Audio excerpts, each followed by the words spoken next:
మహా కుంభమేళా కోసం యూపీ ప్రభుత్వం భారీగా ఏర్పాట్లు చేసింది. అయితే దేశం నలుమూలల నుంచి వచ్చే భక్తాదులకు తగినన్ని రైళ్లను అందుబాటులో ఉంచడంలో రైల్వే శాఖ తీవ్రంగా విఫలమైందని విమర్శలు వస్తున్నాయి.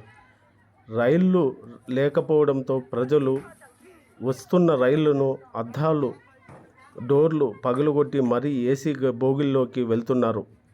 ట్రాఫిక్ మెయింటెనెన్స్ కూడా ఘోరంగా ఉందని, వందల కిలోమీటర్ల మేర వాహనాలు నిలిచిపోవడం ఏంటని నెటిజన్లు ఫైర్ అవుతున్నారు.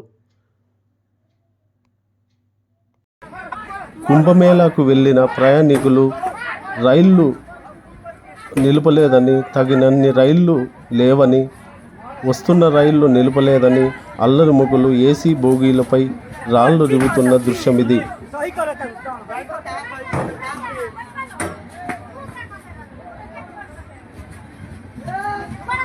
सब चलने लगे